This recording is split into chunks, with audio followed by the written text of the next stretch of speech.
The beautiful thing about photography is that almost any rule you learn can be broken with the only condition that the result is a beautiful or spectacular photo. When you're just starting your photography journey and you're starting to learn about photography, especially if you're into landscape photography or portrait photography, you're learning that the only moment of the day when you should not photograph is the middle of the day. The first problem is the contrast, the high contrast. Now, what does it mean to have a high contrast in a photo? It means that the differences in stops of light between the light areas and the dark areas are so big that you can't include the entire tonal range of the photo in only one shot. Now, in some situation, you can fix this. You can do multiple exposures and you can combine all the photos in one image, which is called an HDR image. But you can't always do this if you have moving elements in front of you or you're photographing landscapes and it's a windy day, because the movement of the trees, of the leaves, of the grass will make the composition of multiple images impossible. Now, the true problem relies, in my opinion, in the quality of light. I don't know why. I can't explain why. But our brain prefers looking at warm yellow or warm orangey light. It's almost like we're witnessing a miracle. It's almost like we're looking at the birth of a world or the birth of the universe. I don't know what it is, but it has such an impressive, such a powerful impression on us. With that being said, if we compare the quality of light from the middle of the day with that, you get a light that doesn't look that interesting. The light during the midday, first of all, it falls on a completely strange angle. It falls directly straight from above. It's harsh. It's cold compared to the light from sunrise or sunset. I'm here as a full-time landscape photographer. I'm doing this from 2009. And if you want to learn more about landscape photography, you can check out my ebook, and there's a link in the description of this video. Now, I'm here to tell you that you can do some simple things. You can watch out for some simple things that can help you produce interesting, beautiful, and spectacular photos, even in the middle of the day. Now, the simplest way for me to share these tips with you is to show you some of my photos. The most obvious option that you have in the middle of the day is to go black and white. But you will see some other photos during this very short presentation that are not black and white. And you will see that you can get beautiful images even in color in the middle of the day.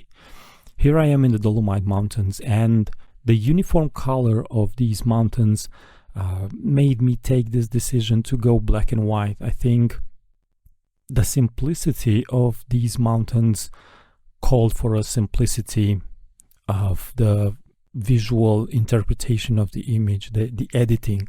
I think the black and white version complements the landscape really well. Now, what I was after in this photo was, yes, I was in the middle of the day. It was a stormy day, and I waited for the storm to stop. And whenever the storm will stop, there's a good chance the clouds will clear, and this happened behind me, and there was some light on those clouds or that fog or that mist rising from those peaks. Now, I made sure that I have a little bit of darkness in the lower part of the image because it's a good way to create depth in the photo. And in editing, of course, I increased the contrast, and the difference is higher between these two images. Here I'm having a normal day where the multitude of clouds in the sky plus the rock formations created this beautiful pattern. Now, in this photo, the sun is not necessarily exactly above me. The midday doesn't necessarily mean to me that it's 12 o'clock in the day. It can be somewhere from 10 up to 3 or 4 in the afternoon. If, for example, you have a sunset at 8 o'clock or sometimes maybe later. So if you are 4 hours before sunset, then you are in the middle of the day and you have the same harsh light. But you can follow mostly the shadows in this moment. If during sunrise or sunset or in a foggy forest I'm following the light, over here I'm following shadows, and where the shadows are creating some beautiful patterns and some interesting elements. Now, as always, I'm exposing for the light, and in the editing I'm increasing the contrast.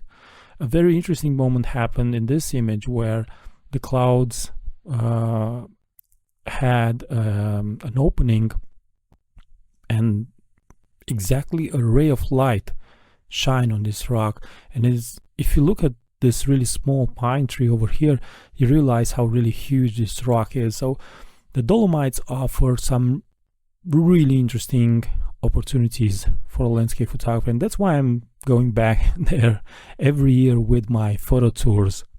And the next example, here it is. It's a color example. It's not black and white. It's a very simple shot. This was done in Tuscany. We were sitting in an old church, and we were waiting for a figure to go out and to take this photo. Again, I'm exposing for the light area. Don't be afraid of the darkness that will surround the lighter area. Make sure you have a silhouette over there. And a very interesting aspect is whenever you're having a person that you can't see his face or her face, your brain will start to fill the blanks with what information has. So you might associate the figure in the photo with probably a person that you know, or a person that is dear to you, and at that moment some type of storytelling emerges from the photo and gives it life and makes it more meaningful. Now I'll continue for a moment with the black and white interpretation, and I have a few photos inside some old Tuscan cities. The big difference between old cities and new cities is that old cities have rounded shapes. That hard geometry that you find in modern cities is not present in old cities. But again, I'm following the shadow, and whenever I see shadow, I place myself in the shadow and take a look at what can I see from there. I expose for the light, and I'm trying to frame it in a nice and interesting way. I always try to create order when I'm photographing inside a town. The perfect alignment of different geometric shapes or elements, I think, are really beneficial for a good photo, because the brain of the viewer will see the image more clearly. If you're, for example, right here I have the shadow of that arch underneath, and because I'm having both elements, they are creating a frame inside a frame, and I think it's a really beautiful and simple way to convey space and depth in a photo. For example, here I picked the house in the middle as my area of focus, and as you can see, I almost broke the rule of thirds, which is okay. You don't necessarily need to follow that rule all the time. But the house to my left is in complete shadow. The house to my right has a big shadow that's casted by a tree. So the only house that has the entire facade full of light is the one in the middle, and it draws attention to you. Now, because the sky was really blue, I could make it a little darker in the editing, and this way I'm creating more contrast. So harsh light inside a town, it's really beautiful to photograph, because it creates this beautiful opportunity to emphasize certain things if you have the proper shadows in that area. And one other image is this is a church in Pienza. And again, I'm standing in the shadow under an archway, and I'm using that top archway as a stop element. Basically, I'm not letting your attention to go from that tower above it. The tower is the lightest element in the photo, so naturally you will go there, but your journey will begin in the lower part of the photo with that small area of light that creates like a pathway, if you want, like a guidance, and you're having all these lines that direct your attention. Basically all the lines converge in the area. In this area over here you have a convergency, and there is a rule in painting that says wherever you have this convergency on this point, you raise a vertical and you place your subject over there. And this is exactly what I did, and I'm having the tower over here. Now I want to switch to a few photos that are in color, and these photos will illustrate another technique that I like to do in the middle of the day, and that is a long exposure.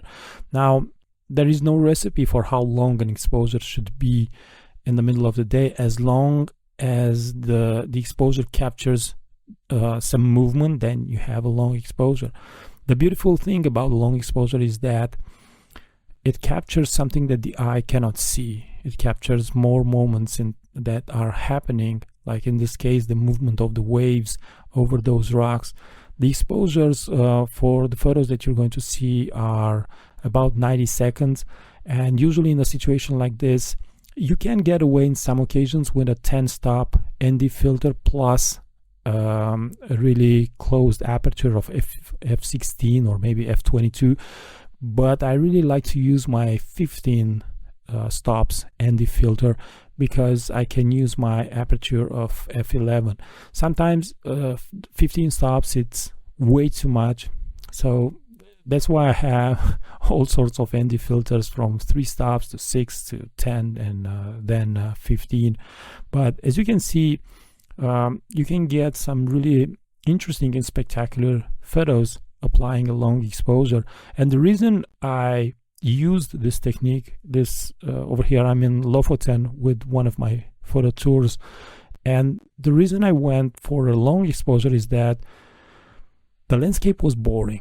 It was nothing that much interesting to see. I had no clouds in the sky, so I decided, well, I will make an interesting element in the lower part. I will make that the most interesting area of the photo.